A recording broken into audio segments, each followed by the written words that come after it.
欢迎电视机前的观众朋友走进天津卫视的大型情感节目《爱情保卫战》。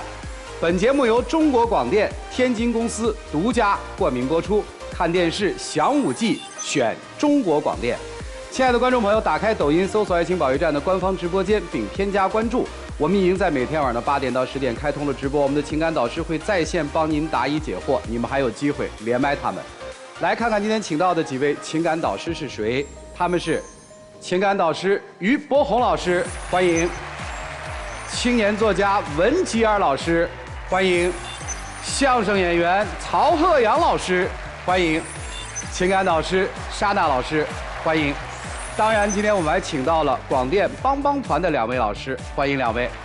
好了，接下来的时间，让我们一起来分享几位老师的人生智慧，看看他们是如何帮助我们的嘉宾朋友走出情感困惑的。来了解一下这对嘉宾的基本情况，请看。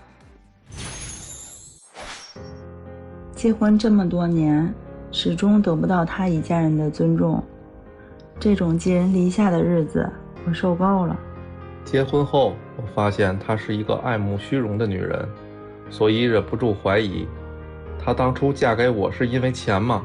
她总是对我所受的苦视而不见，把自己放在旁观者的位置上，让我的付出成了一场笑话。她总是管得太宽，但又爱拖后腿，拜她所赐，我的生活总是兵荒马乱。有请这对夫妻，有请。男嘉宾刘先生36岁，来自天津职员；女嘉宾张女士39岁，来自天津职员。有请2位，有请。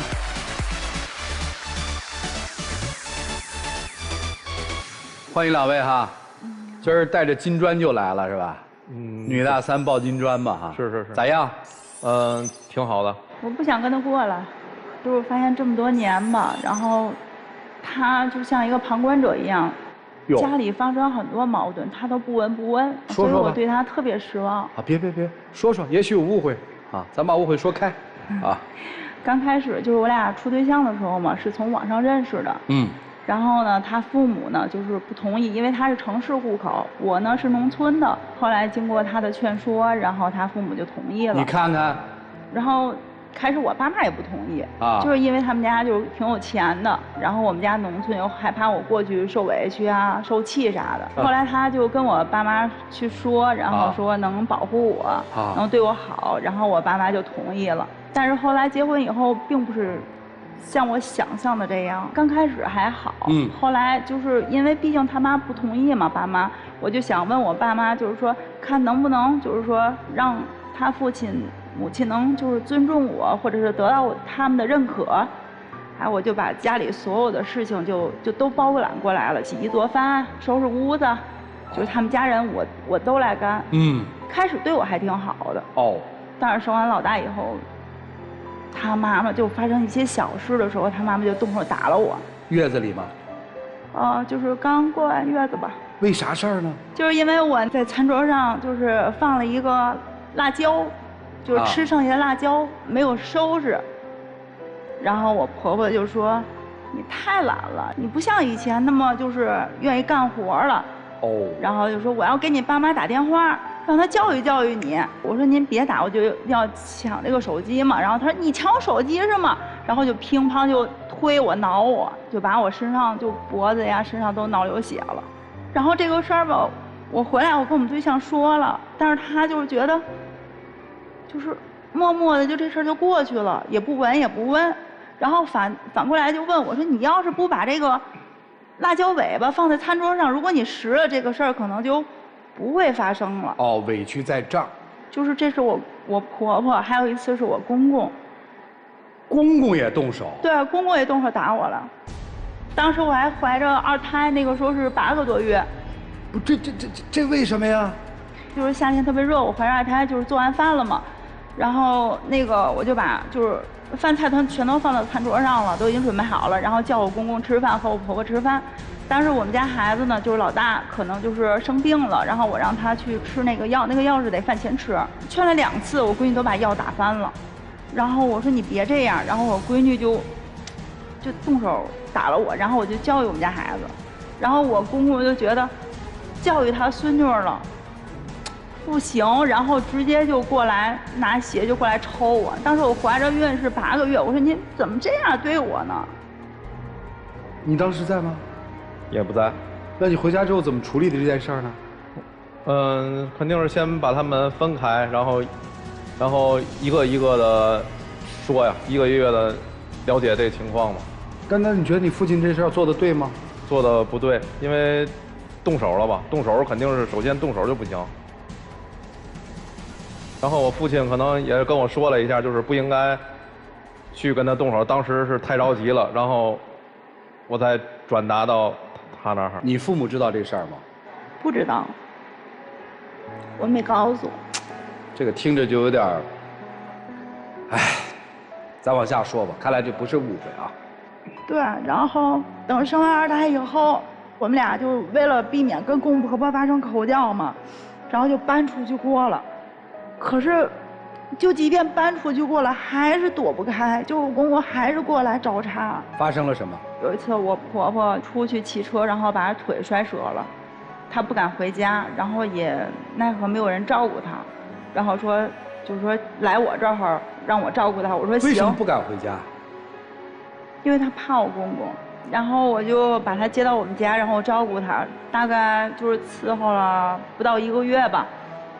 然后就是正好赶暑假，我姐姐家的女儿，然后就说上我们家小住几天，我说行，反正也放暑假没嘛事儿，然后就接过来了。接过来以后，我公公呢就时不时的来我们家看我婆婆，然后我又觉得他一个人在家里也不会做饭，我就叫我公公一块过来吃吧。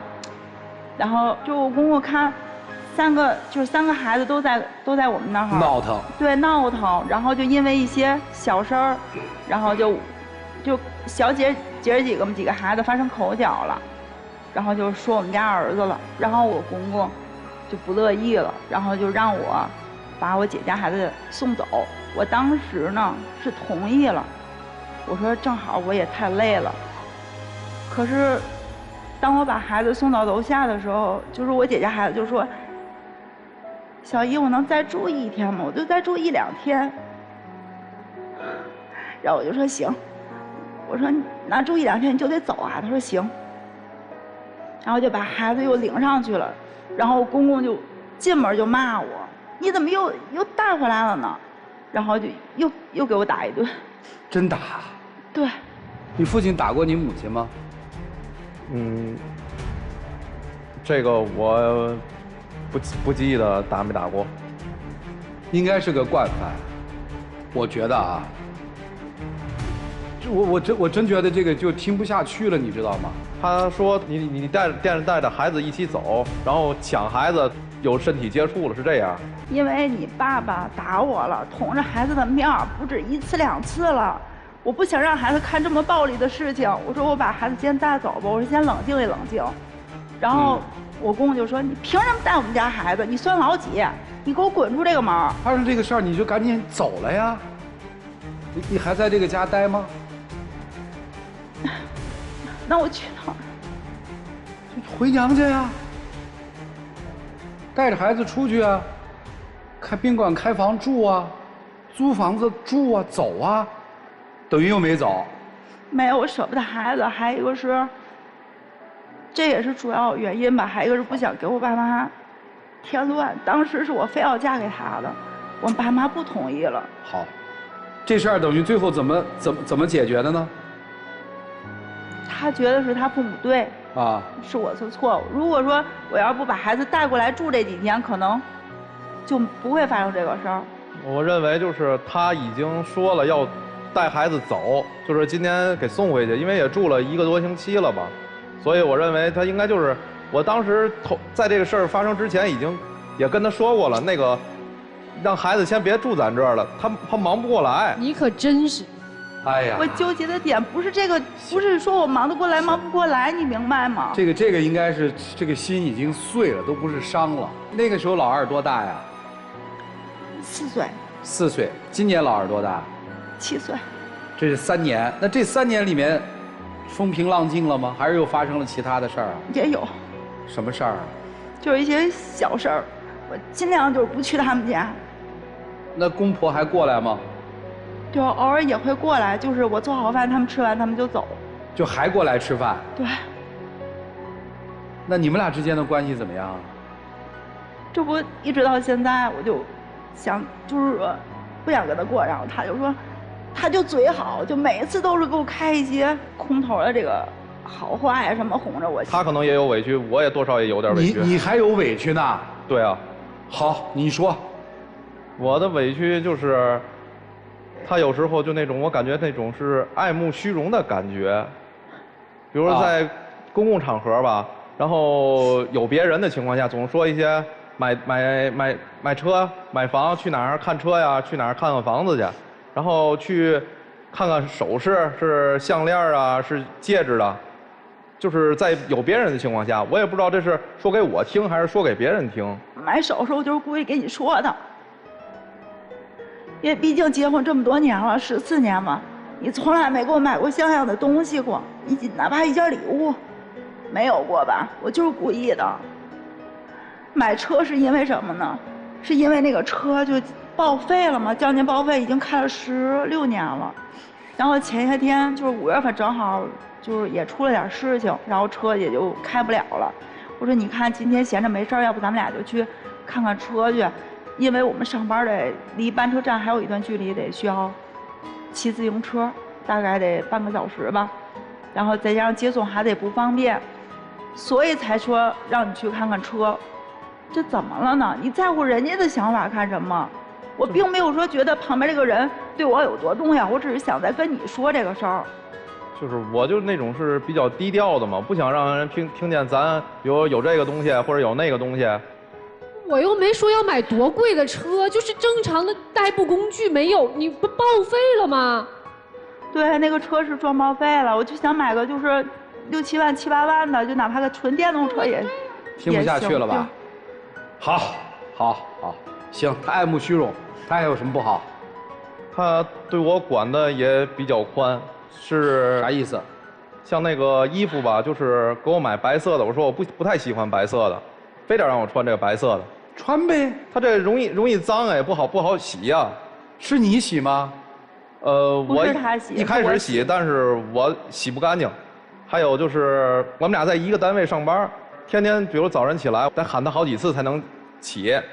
我们等于是我把他先送到班车站，然后再送孩子到学校，然后我再返回班车站去赶这个班车，然后晚了的话就赶不上这班车，经常会赶不上班车，啊，赶不上班车了就我自个儿得开车等于是，油钱呐，还有这个路程时间呐，都会，还有这个风险都会增加。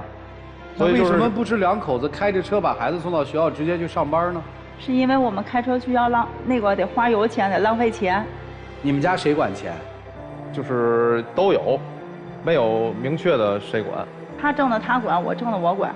他有需要钱的时候也跟我说，我也肯定会给他转的。就是我手里要是没钱了，比如说给孩子需要买东西，或者是家里买点菜啥的不够了，我说老公我没钱了，你给我转点，他会给我转。所以你这些钱都花完了，你才会问他要。对。他不会主动的说给家里买什么东西是吗？不会，你像比如说6一儿童节，我带孩子去吃，就是好久没有去吃那个必胜客了嘛，我就觉得，毕竟孩子上初一初中了嘛，我觉得还过不了几年6一了，怎么也得给孩子过个6一啊，然后带孩子去吃必胜客了。我说你帮我买一份行吗？我手里钱不够了。他说你没有钱你还去带他去吃必胜客？你装什么有钱人呀？不是，那是谁的孩子？有自己的孩子，也有别人的孩子。那怎么了呢？就不愿意给别人的孩子花钱是吗？就是你现在就是先管好自己的孩子，再去想别人的孩子嘛。他不是带着自己的孩子吗？相当于是孩子的同学还是你姐家的孩子？我姐家一个，然后我们家2个孩子，一共3个孩子，然后就订了2份套餐，就只订了2份套餐，我俩都没订。你留那些钱干嘛呀？住是吧？像有一些就是网络上的那些交孩子的学费啊、饭费啊，都是我交。要平常是孩子的花销都是他。我核实几个信息可以吗？下班之后回家的晚饭是您做？对。公公婆婆来吃。下班的时候回来，基本上他们就不过来，因为我们下班到家得10点半了。晚上？对，晚上10点半。那孩子怎么办呢？孩子就在我公婆那儿了。哦。然后我们早晨早起再去接他们，再上学，再上。哦，所以周一到周五是孩子们跟爷爷奶奶在一起生活，是这意思吧？对。哦，您指的他们来这儿吃饭是指周末来吃，偶尔来吃顿饭，还是周末就在您这儿吃了？基本上周末都会来，而且我们上的那个工作一个礼拜有上个3天、4天，就这样。就是现在让您不想过的最核心的理由是什么呀？有什么事儿引发就说我坚决不过了？是因为他们家人就是过了14年嘛，就是一直看不起我。到现在还看不起吗？对。然后就根本就从来就不尊重我，就我不管我怎么努力，都是白费的。然后他呢就一直就比如说一件小事儿，比如说今天我骑自行车我摔倒了，然后可能走那个小路，我告诉她老公我摔倒了，她说你要是走大路就不会摔倒了，你为什么要走小路呢？其实我告诉你的意思是想让你关心我，然后并不是说你让我骑大路然后就不会摔倒。前面那个就有一个垃圾车直接过来了，咱直接就是走那个正常的骑自行车道就可以了。你要非要走那个台阶啊什么的，那肯定不安全。不是，他不是向你寻求安全意见的，人家是求你安慰的，你听不懂吗？就是我们家里边就所有的事情，就一天当中，就哪怕因为一件小事，我俩吵得都不可开交。您觉得他尊重您吗？我觉得应该不尊重我吧。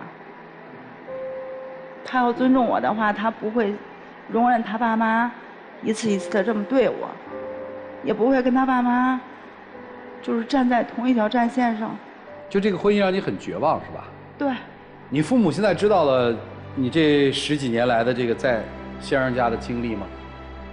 不知道。为啥不跟他们说？怕他们着急生气。对呀，你现在要跟他离了婚这事儿，不是依然存在吗？也会着急，也会生气吗？我就不告诉他呗。那你离了婚，他们还能不知道啊？就先不回去，然后就找个借口先上班呗。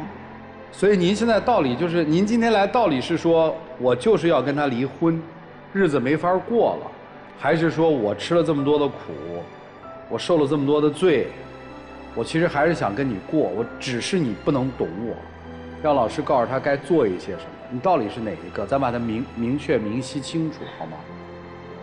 我跟您说，我对他就特别的失望。他我理解每次都是用嘴，他最大的优点就是嘴好，就是会哄，但是哄完以后他从来不做这个，就他是没有实际行动的，对吧？对，就是他对你的好都是他说出来的，对，你在生活里是感受不到的，所以心彻底凉了，是吧？对。好，规划一下离婚之后的这个安排哈，就是离婚的话，你有什么财产上面有什么诉求吗？没有。孩子呢？孩子我来养呗。你养是指你出钱，这都对，反正离婚双方都得出嘛，还是说您带他们？我带他也行，我出钱也行。所以这个问题其实您没想过是吧？对。所以还是不是想真离婚的嘛？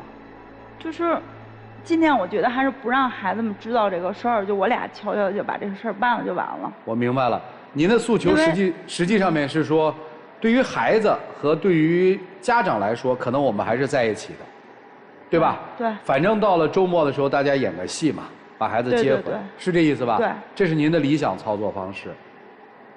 那就是说，你宁可一个人，也不愿意跟这个男人在一起生活了，是这意思吗？对。你怎么想？我不想离婚。如果他坚持呢？他坚持，我就只能挽留啊，想办法让他改变他这个态度。来，各位老师，看看应该怎么办吧。让我们一起进入丘比特问卷。在这个家里，你不是爱人，你是用人。婆婆打儿媳，公公打儿媳，闻所未闻。这个打当中，更透出的就是对她的看不起。更恐怖的是，你作为丈夫对妻子的遭遇和委屈，不管不顾。她在这个家一直是委曲求全。你今天提出走出这个家，和这个男人一刀两断，我认为你很理性、很清醒、很应该。坚定一点，我们不受这个辱，这个屈辱毫无道理。你这一次坚定一点，坚定离开，好吗？好，谢谢波红兄，文老师。我觉得好屈辱啊，非常的屈辱。就我希望现代女性能够有所提升，就是在这样的婚姻环境里面，你还不就是改变自己的话，我觉得可能会对下一代即将成长起来的这些小女孩，我觉得会有个非常不好的影响，这是一个非常差的影响。还有就是，我先跟您说，姐姐，就是你一定要学会保护自己。从小你的父母保护你，长大以后这个社会法律保护你，这个社会的权益都在保护你。只有你一直在给别人伤害你的权利，你明知道他拿拳头对着你，你为什么还要去挨打？是第一点，你思考思考你自己的问题。有一个点啊，你有没有发现，就是所有就是在他父母眼里，他们家所有其他人，包括你的孩子在内，他们是一家人，只有你不是。对。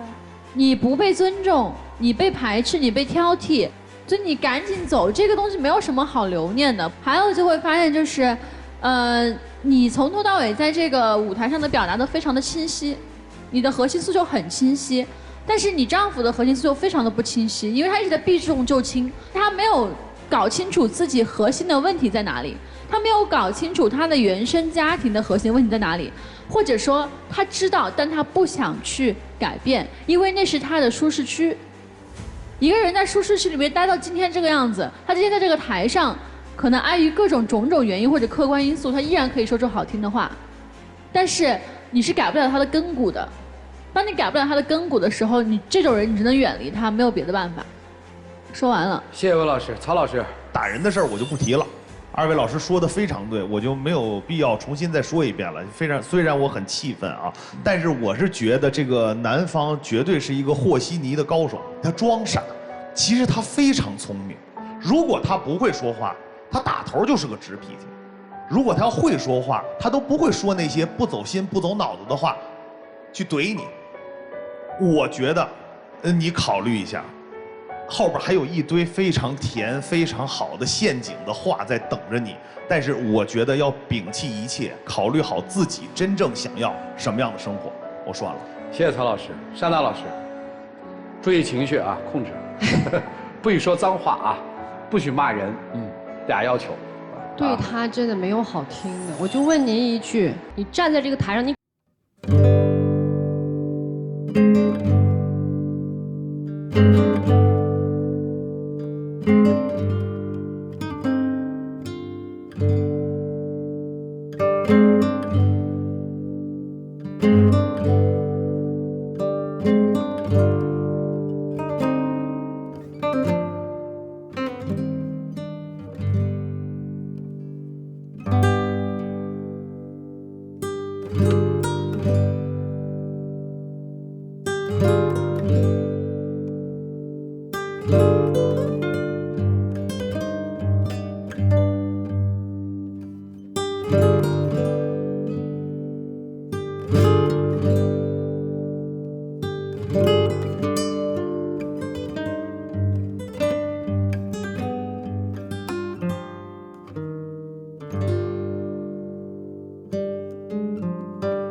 个地位。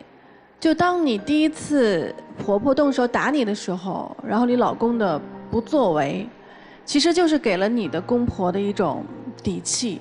其实你一直是这个婚姻当中的一个外人，他们没有把你当自己人，包括你老公也一样。这个心不是一天凉的。我觉得你现在开始应该好好爱自己，好吗？谢谢，来老师。广电帮帮团，我今天想，我觉得已经不是帮帮了，我只想救助你，姐妹，回家吧，回到爸爸妈妈，那才是你真正的家。不要再幻想或者是听信这个男人花言巧语。我们有一句老话叫上梁不正下梁歪，所以他也不知道他错在了哪里。谢谢，都可怜，都可怜。女方是懦弱可怜的，让人心疼；男方是可怜的，让人咬牙恨。就我有时候在想，就如果这件事儿是我父母做出来的，我能做到哪个地步？我真的说能跟我父母撕翻了脸皮之后，拉着他们说你必须到他面前去道歉，否则我就不认你们了吗？我敢吗？我也在问，我内心在挣扎这个问题。博红兄，你也考虑一下这个问题。曹老师，咱们同为男人，咱们考虑一下这个问题。尤其是在中国，生而为人子，虽然父母做的真的不好，按照公民标准来说，你的父母做的非常有问题，但是你确实作为儿子也好，你这件事儿搁在谁面前怎么处理都两难。我们是不是能处理的比他在那个环境下处理得更好？我不知道，我没有帮你说话的意思。我不是说你父母做对了，我是说你可怜是可怜在这儿，但是你的可怜恰恰让人觉得可恨。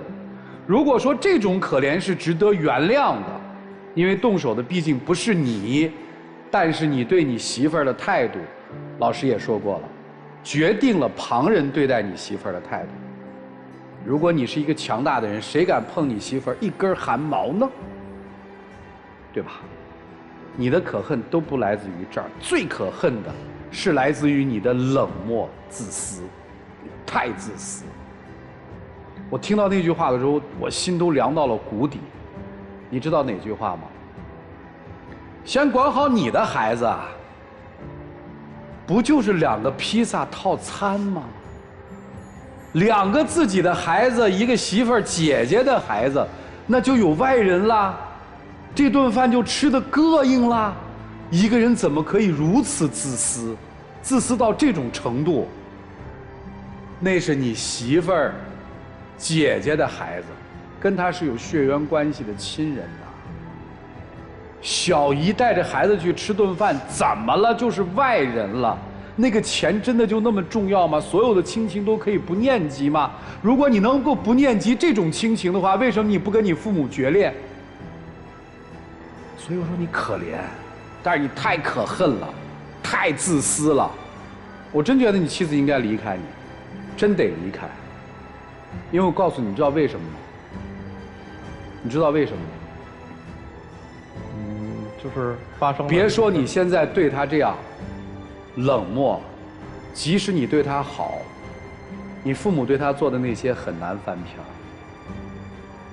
反正你自己想，我是你，我已经没脸跟这个女人在一起生活，我用的是没脸。我能怎么帮他怎么帮他，那我就让他过得好。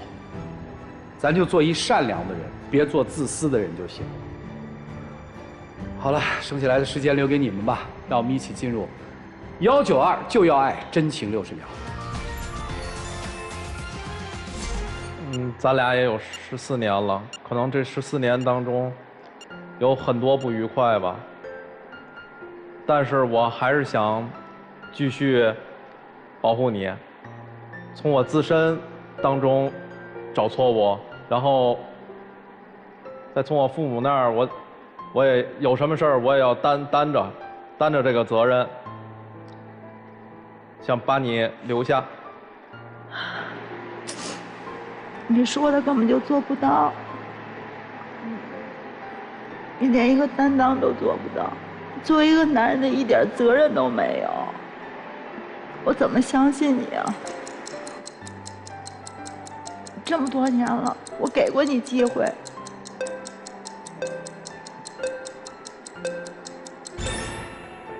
谢谢两位，请回吧，请回，请回。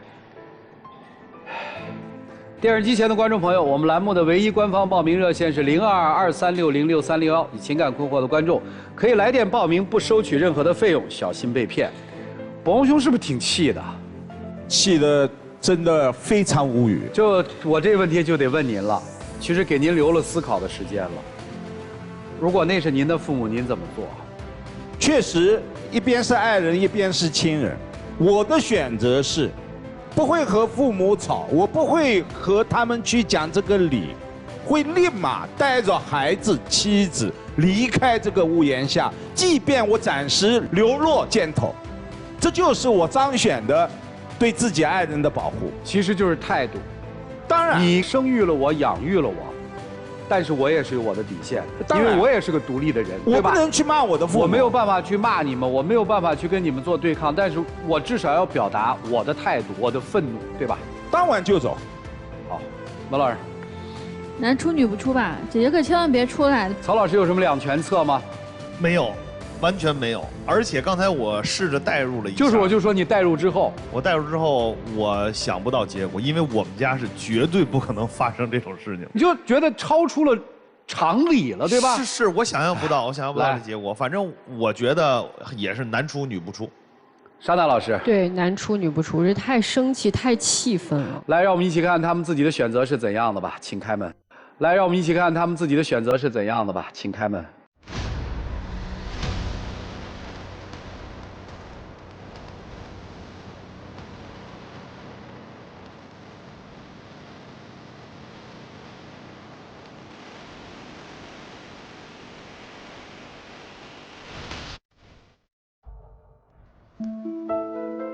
你别缠着她了，真放她走吧。就是我觉得以这个女人对你的那种深情，你哪怕现在真的跟她分开了，你要真用心、真上心、真对她好，她有可能回来。但是如果你们不对以前真的用一种仪式化做一个告别的话，我相信你心里也不舒服，对吧？她说要离开，让她离开。去帮他好好的生活，先做一次告别，哪怕你重新追他，重新调整，都是特别好的，好不好？好，谢谢您啊，来，请回。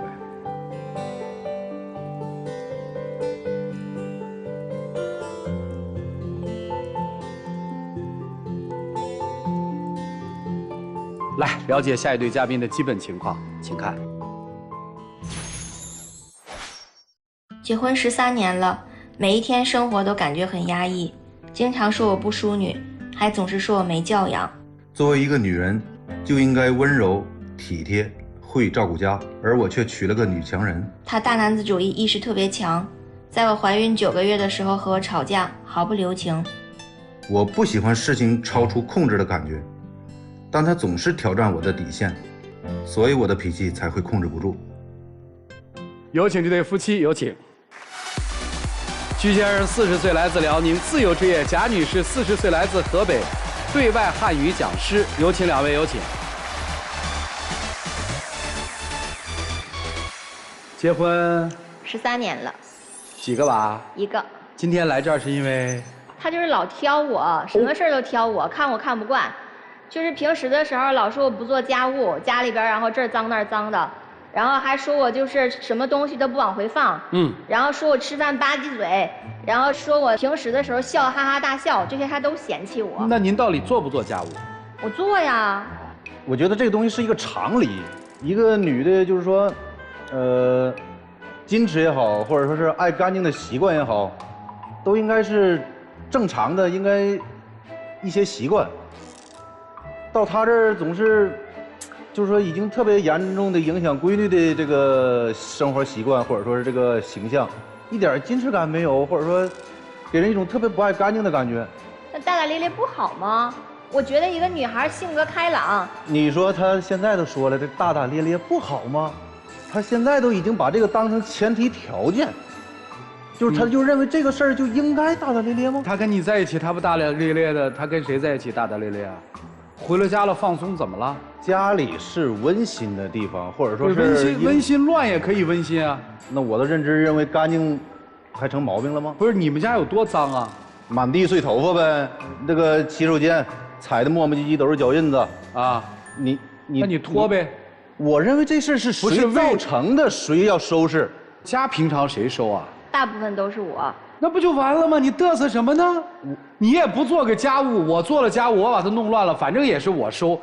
生活的那么较真儿干嘛？接着说这事儿，咱翻篇啊，因为这个没有对错。他就是追求完美，就是认为我不淑女，然后他觉得我对孩子造成这样的影响，然后他现在就感觉最大的灾难就是孩子像我性格，然后大大咧咧。男孩儿女孩儿？女孩儿。我们平时的话，我就对孩子教育方面就属于是说，我觉得他应该多学一些艺术类的，比如说钢琴呀、舞蹈啊。那以后学习上可以轻松一点，因为我们都从高中就这样过来了嘛，我不想让孩子像我一样，就属于是那么累啊，所以就想走个捷径，他也不同意。不是你说这些所谓的这个教育方式，就是给孩子放鸭子，你都不管而已。现在给孩子没立下这个规矩，从小，导致现在孩子大了吧，你跟那个这个长辈没大没小，跟同学们男孩玩没边界感没尺度，跟做题没个端正态度。啥叫没边界感没尺度啊？您能举个例子吗？我们听听。别上来扣帽子。我觉得他可能你总不能一个现在今天上6年级了，就有的时候孩子比如跟人打招呼拍一下，然后或者看男生的时候确实就比如跟人家感觉就是哥们儿那种感觉，就然后直接搭着肩膀，可能就是这种，没毛病啊。他就认为这就是没有边界了。怎么了？我觉得有些问题应该有一定的距离感，一定的边界感。什么距离感啊？他多大呀？12啊，6年级了。对呀，该有马上他再往前发育一步，他就自然就有距离感了呀。这不成长过程里面很正常的吗？还有啥呀？然后他就是每次的时候，只要孩子有错，你可以说，我不反对你说。他接下来就不管当个10个人、8个人，就那个女孩就上去，然后他他就说他一顿。你当时说出来之后，才能知道让他这个错误为啥错了。那也不能私下说吗？你不要，你私下说，你私下说之后，他还知道这个错误为啥？不傻。为啥错的吗？他肯定知道。听懂了，在教育孩子的理念上面是不一致的，是还是不是？我就觉得他有的时候对孩子太暴躁。管吗？管，就说起来就我指的管是，比如说，对孩子的陪伴有吗？有，我平时忙的时候，基本上还是他就属于管的时候多，但就那以后你就闭嘴吧，反正他管得多。我觉得太暴躁啊，太暴躁那所以你就别挑他的理啊。大家看见没有？2回合下来，没人是绝对有理的，这不是家吗？他更暴躁，其实，一张嘴了，不如他意了，都滚着，闭嘴。回你屋去，你傻吧你，反正就，哎呦，我这跟孩子有时候我真看不过，我说这个孩子天天叫你吼的都不知道怎么个尺度了。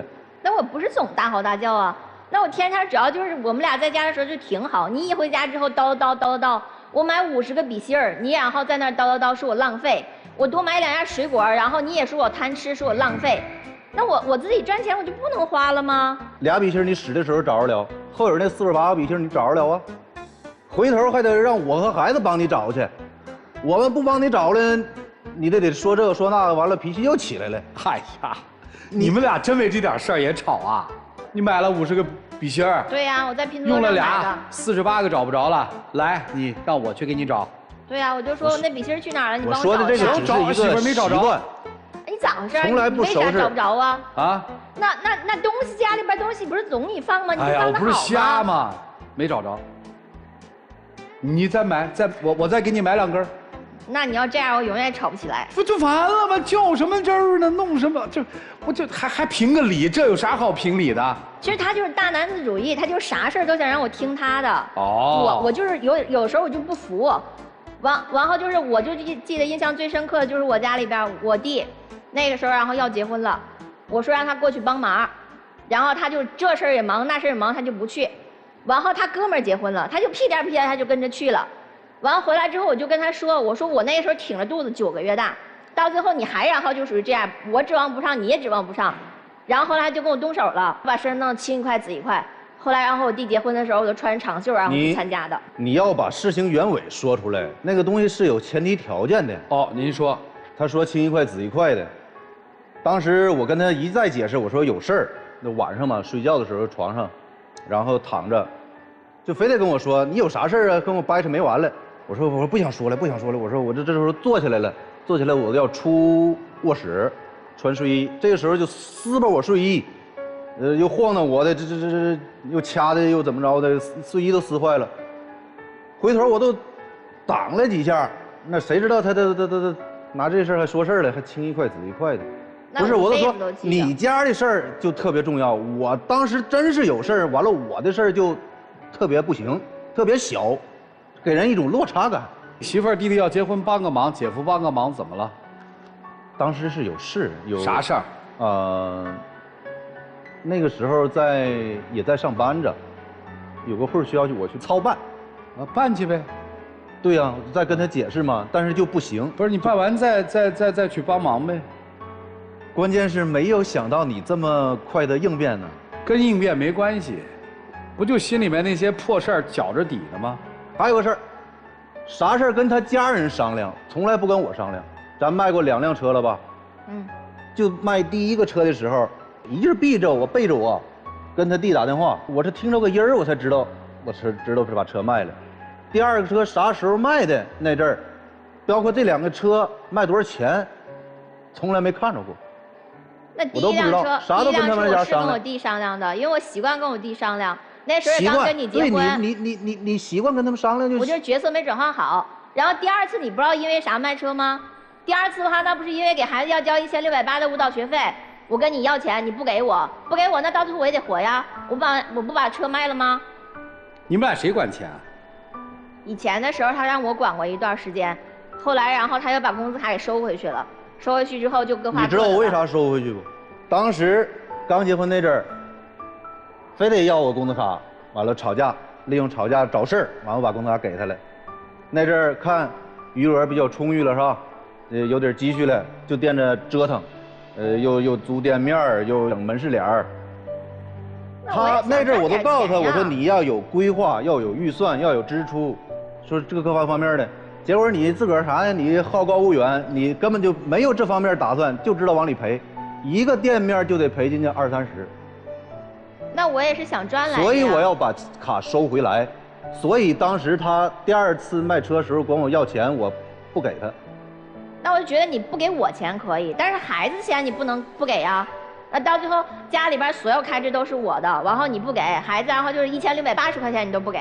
后来然后到最后你还是让我跟你说啥，我还跟你说啥，你都这样，我指望不上你，我就把车卖了，为啥要告诉你啊？您有主意吧？所以你们俩现在在经济上面是分开的，对吧？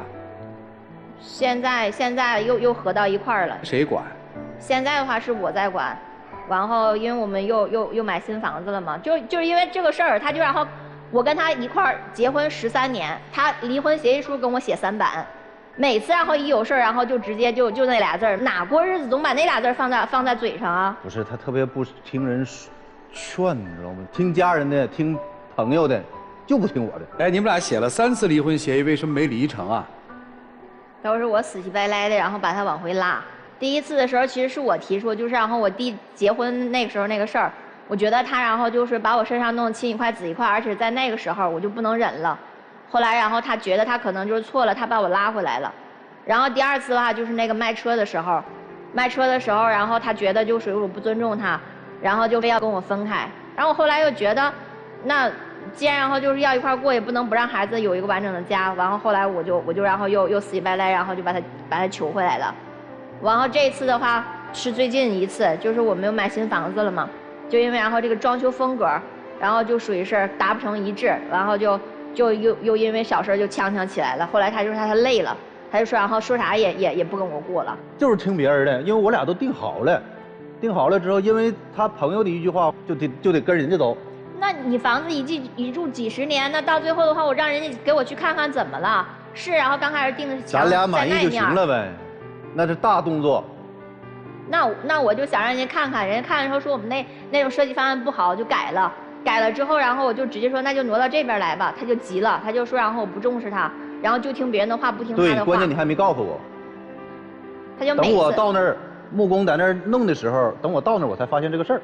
离婚之后孩子给谁啊？你如果他真跟我离婚的话，我就自己走，然后孩子啥都给他，房子也给他，车也给他，我就然后自己走了。我来问几个问题吧，就过去的这些纠结，你们有没有想过，其实像类似于这样的纠结，哪个家庭没有？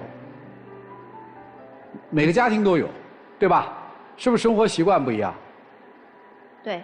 第一个就说白了，生活习惯不一样。我觉得这样是干净，干净的标准不一样，就是生活习惯不一样。对。那么你要反思一个问题：为什么过了13年，这种习惯还没磨合好？我一直在嘱咐他，我说应该怎么做呀，但是他就是不做。就是为什么还没有磨合好？你不要说什么，你就自己想这件事儿。生活习惯不一样，这各家都有，但是通常其实都磨合完了。对吧？第二个，关于孩子的教育，孩子教育只要是夫妻之间没有不打架，都打，这很正常，没有对错。谁敢拍着胸脯说我的教育方式可以让这个人50年以后、60年以后、70年以后一直还受益受用？没人敢拍胸脯说吧？你敢吗？不是，你敢吗？不敢。完了吗？咱们就说基本道理，所以这个打架也很正常，不构成。第三个，在现代中国的婚姻当中，不就这点事儿吗？婆家亲娘家亲嘛，给人一种感觉，对，是一种内心感受。对呀，我感觉我被慢待了。最后关于装修的问题，装修打架也很正常啊。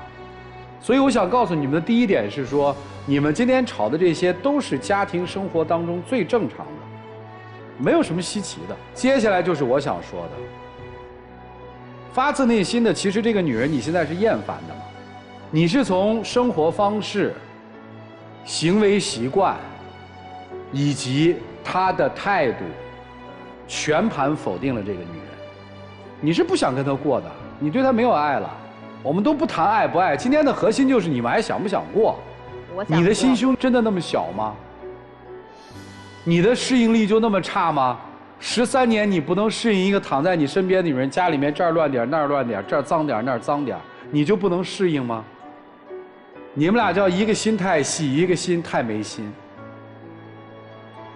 我觉得，那本身我就是看见他的时候就对他一见钟情。哎呀，你就是色迷心窍嘛。那本身不就长得高长得帅吗？不就这东西吗？那就看着他。那你还得过日子呀，这帅管用吗？13年抱着管用吗？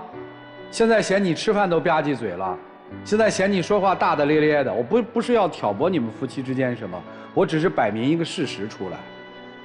为什么会有这么多的冲突？先让你想一想。那当时认识那阵儿不这样啊？对呀，对呀。为什么结婚以后这样了呢？他说我老装，刚开始认识他时候他说我装温柔啊，然后他说后来结婚之后，可不就他说不用装了，他就总这样说我，对吧？你们说白了不就是嫌弃吗？咱有什么话直接说，你像你老婆一样，你坦诚一点。我还是那句话，其实要想过有1万种办法，不想过1种办法就完全摧毁，这个办法就叫不顺眼。你们俩现在看着顺眼吗？我看他挺顺眼的。他看你呢？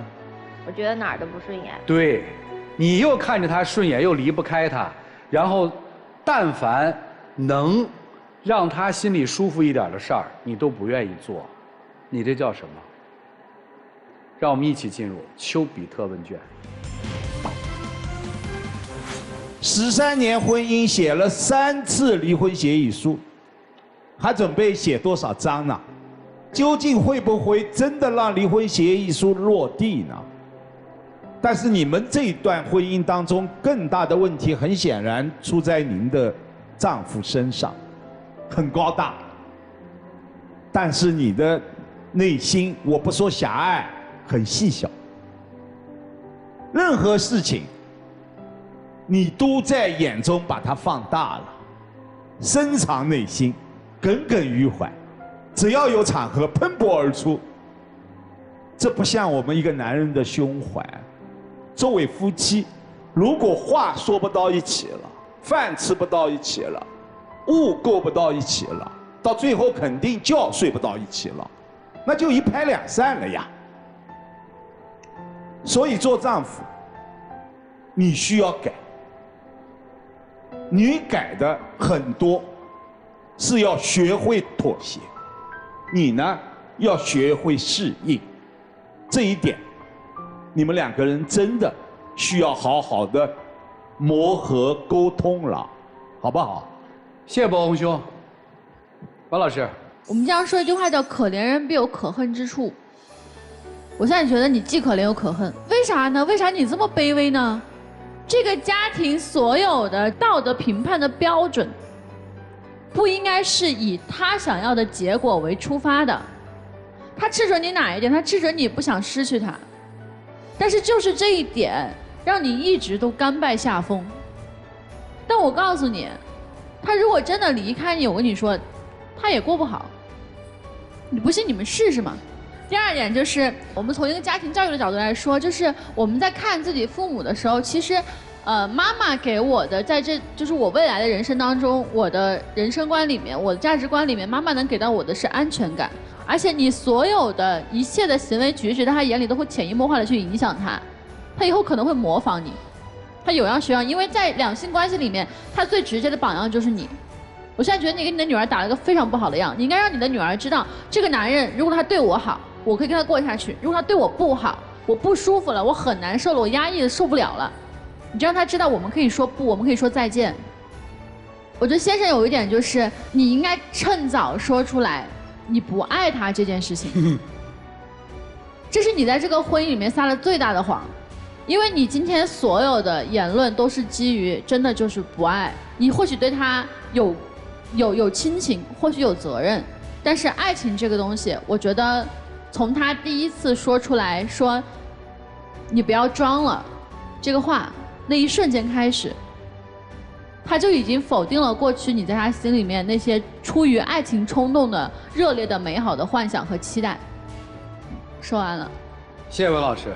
曹老师，我真的觉得你们俩真是那种属于谁都不吃亏，而且你们俩打的全是防守反击，永远在挑别人错误的同时来藏住自己的问题。其实这样挺可怕的。过日子起码有一个就是老百姓常说词儿叫就坡下，你们俩完全没有，就一定要把这个苦恼上升到一定的高度，把两个人弄得全都是过不好，又闹心又生气又上火，没有一个说我好，我为了咱们俩的感情去妥协一下。那如果基于刚才的这些话呢，我是觉得你们俩真的就是不爱，打骨子里边你俩互相都没有尊重过。甭管是跟家里商量，这边也是，这边说你有事儿你跟家里商量，你不跟我商量，你这边又说他大男子主义，这都没有意义，就是不爱。只是在孩子的问题上，两个人一定要想好怎么处理，剩下两个人好好聊聊，该分分啊，不爱就是不爱，甭互相找茬挑刺儿。好，我说完了，都感觉出来了哈。沙大老师，就是这么多年的婚姻走下来，感觉不到夫妻之间的那种亲密和默契，就感觉我每天干一件事儿，为的目的就是气死你。你们在这场婚姻当中，把对方当成了自己的敌对面。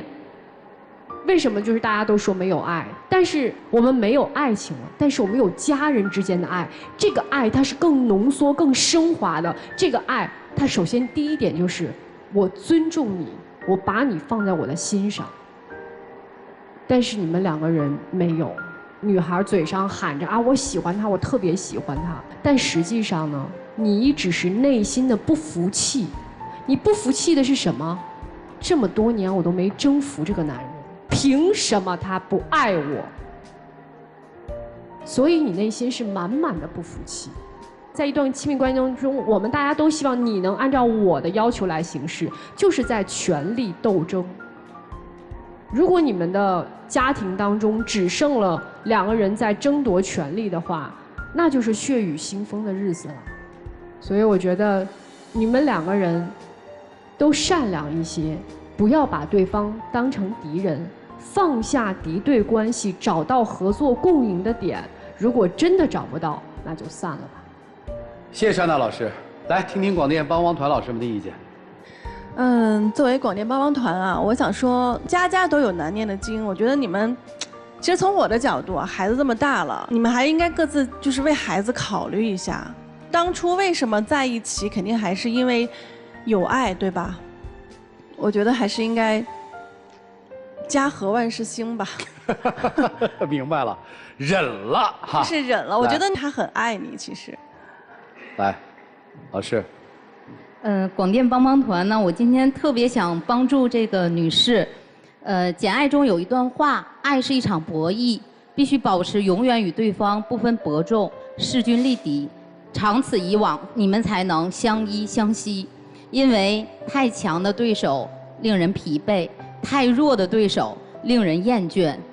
那么你们两个之间呢，可能男生自来就有一种优越感。所以说我建议你啊，不要就无时无刻的，因为赵春老师刚才说了，说这个跟男生说就是不顺眼了嘛。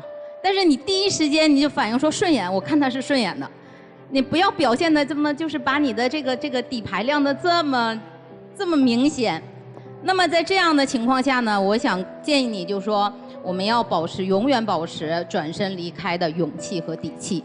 如果你没有这个勇气和底气的话，那你就妥协自己去改变。谢谢，来，真的不爱，这个爱，我觉得我们说的，在我的理解里面不是爱情的爱，我说你们之间没有爱，是你们之间没有那种亲人之间的爱。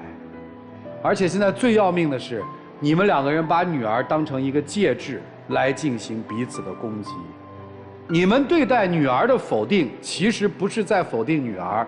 你们是拿女儿做中间介质谩骂对方。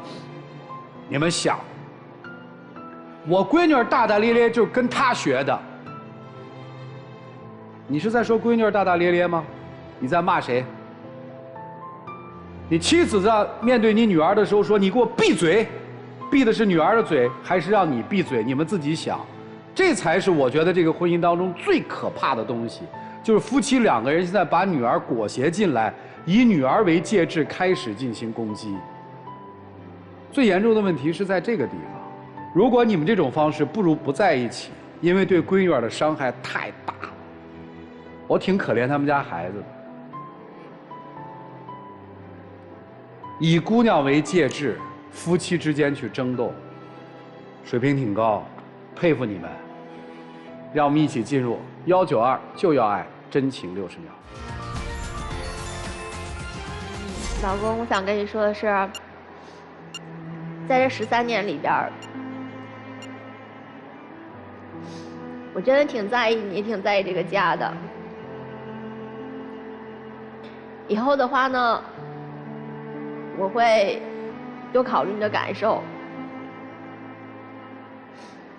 去把我身上不好的东西，然后去改一下，因为改了之后，对自己、对孩子，应该都是一件比较好的事情。我也希望你给我一个时间，同时我也希望你能把你的标准就是降得稍微低一点。我也希望你能看在这13年的份上，我们还是一起好好过。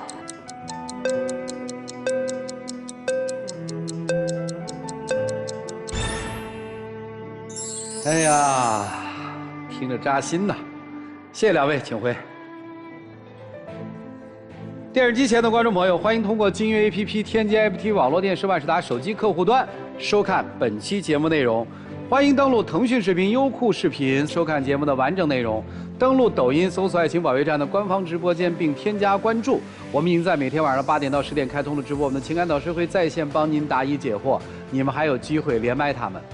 来吧，预测一下。确实，这段婚姻已经面上鸡飞狗跳，离夫妻反目也不远。但我依然认为，如果双方肯做出努力，还是能够自己拯救自己的。双出。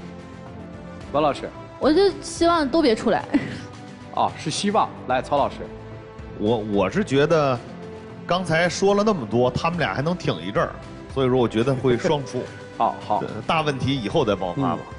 女出男不出，来吧，看人自己的选择吧，请开门。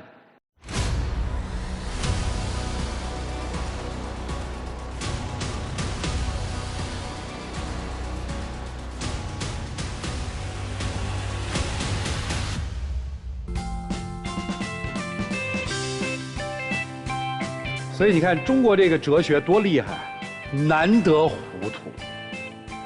婚姻生活糊涂一点好啊，什么爱与不爱呀，什么脏乱差呀，什么真干净啊，别太苛刻对方和自己了，太累了。行了，见证属于这对夫妻的浪漫时刻吧，各位请见证。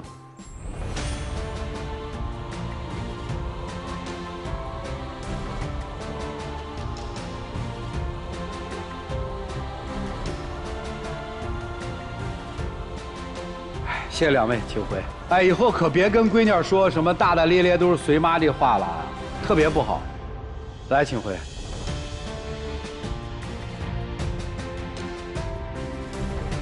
请回，请回，谢谢。本节目由中国广电天津公司独家冠名播出。看电视享5季，选中国广电。再一次感谢中国广电天津公司对本节目的大力支持，也谢谢电视机前观众朋友的收看和陪伴。我们下期节目再见，谢谢大家。